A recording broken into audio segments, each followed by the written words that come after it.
Quant jock doesn't worry me at all. I'm comfortable being a market researcher, no shame in that either. Just to demonstrate my quantitative focus, if anybody's got ice, ice baby going through your heads at the moment, studies have found that if you do a bit of mental arithmetic, the song will leave your head. So I'll just give you a couple of minutes to practice on that. Studies also find that market research is, of course, a wonderful way to grow a business, but the focus that I'm talking about today is slightly different, which is what to do if you're in a situation where you actually have less money to spend on market research. How about trying to get more bang for the buck, if you like? I should say my voice is almost gone, so if I'm not modulating it correctly and you can't hear me at the back, just yell or something and I'll try a bit harder. Now, I keep reading and hearing that when times are tough, and I think times are moderately tough, although we're apparently not in a recession, we need to be having a lot of warmth and cuddles and things like that, but we also are still looking for a lot of money, and that kind of plays into recession, or not recession, not technical recession marketing, in two ways. One is that we have to be conscious that consumers might be more careful with their money, and secondly, we have to work harder to get that money off them. The example of the kind of the ideal product for these times is something like the energy-saving light bulb. It's new, it's different, it's law that you have to buy them, but they save the consumer money over time, and they make the world a better place. It's a great example of something where you can actually spend less and get more. Oh, my builds are gone. This was going to build enough. Anyway, now, in the desire to get more for less, a rather unusual idea went through some of the boardrooms of the country.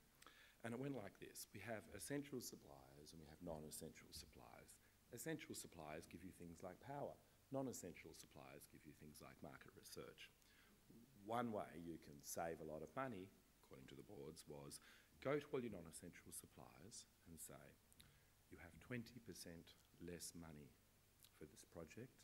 You may not drop the quality, you may not drop the quantity, you just have to do it for 20% less. And this was a conversation that amazingly took place quite regularly. It's one of my good friends who's in charge of one of the larger research budgets in the country was telling me how successful it had been and how many of the research suppliers had come to the party and cut 20%, and how some of them hadn't come to the party and had been cut.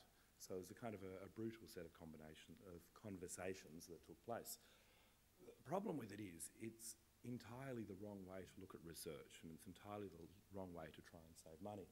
If you look at any traditional market research project, you can break it up into various little bits, and they're kind of, as you can tell if you're quantitatively focused, each of these segments is exactly the same size, which tells us it's made up data, but hopefully not too far off the mark. If you go to a research company and you say, just do it cheaper, please, the research company is going to have to figure out where to save money. Now, client management, which is dealing with clients, everything to do with working out what they want, scheduling things. If a company tells you they want you to do everything a lot cheaper, you know they're a hard work client, and consequently you're not going to save anything there. Research design, if you've got limited budget, there's no money to be saved in research design, because the less money you've got, the more you have to work about how to spend it well, so nothing gets saved.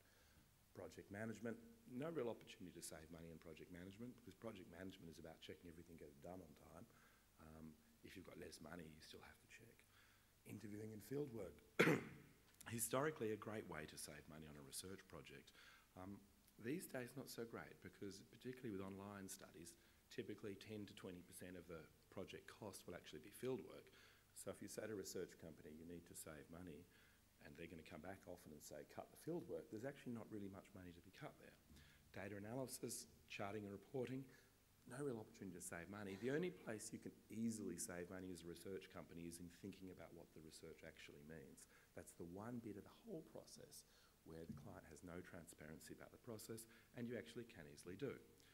And for this reason, it's actually entirely the wrong way to go about trying to be more productive, is to say to researchers, do it cheaper, because all that happens is we do less thinking, and that's the one thing that we're hopefully pretty good at.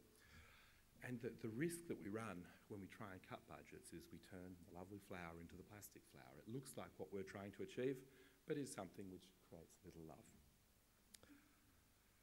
I'm going to talk about 4 kind of ways of expanding the productivity of market research, and I'm very much talking about the problem of you have less money and you want to get more for it. Please don't view this as me saying that you should cut your market research expenditures, because we're lovely people and we like money, and I don't think there's a lot of money to be saved there, but nevertheless.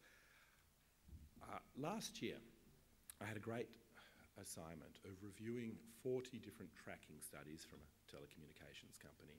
These were all studies which were regularly talking to customers about different aspects of the business, trying to find out what it was that the customer thought of that bit of the business and how it was performing over time. And when you're trying to cut budget, we needed to cut that expenditure by about $1.5 million, which is a fairly large amount of money to be trying to find.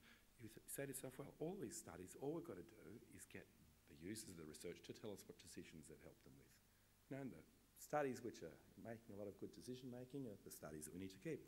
But what we found was that the vast majority of the studies were only there for one real reason, which was they were so different bits of the business could tell other bits of the business they were doing a really bad job. And there's a lot of market research that you can actually get rid of for a variety of reasons, which I'm going to go through now. Because for me, if you do have minimal budget, the trick is not to try and have a whole lot of small projects. It's actually to try and do a small number of things really well. A lot of studies get over-engineered. A particular type of research, which I now don't do anymore, is packaging research, because you can easily spend $50,000 trying to work out whether the gold or the black pack is better. But no one's really going to ever make any money out of that important decision, I'd argue. Then there's the studies where you know the answer. Now, for whatever reason, I was sure the first time around that he was innocent. I can't tell you why, I had no real insight into it. But this second time, when he was accused of robbing hotel rooms with a gun to get back OJ memorabilia, I was pretty sure he was guilty. Again, no real evidence, but there's a lot of studies which potentially you know the answer to. Does anybody here drink this? Yeah? Okay.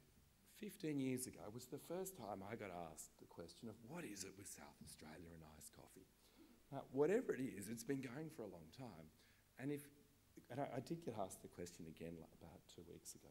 And if it's still an issue, it was, whatever the reason was, it was the same reason it was 15 years ago.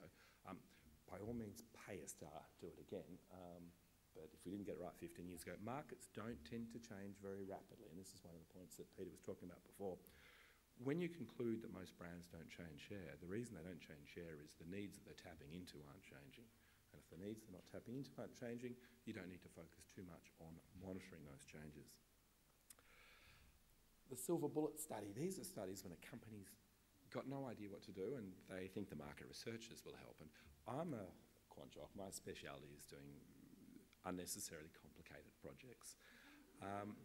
And people believe that if they've got a really bad problem with their business, the person who does really complicated maths is going to be the best one to come up with the answer. Well, never. I've actually never been successful. If anybody has, tell me and I'll forward on these briefs when they come through.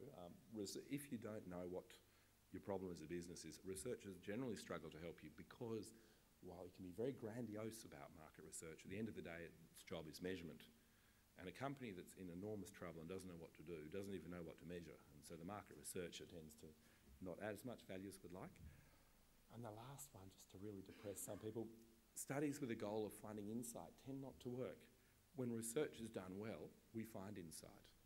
Might be the researcher who finds it, might be the client who's done it. But when you actually set out with the goal of finding insight, at best you come up with a really compelling story which kind of sounds almost plausible when you deliver it, but the next day people are feeling sad because they got little.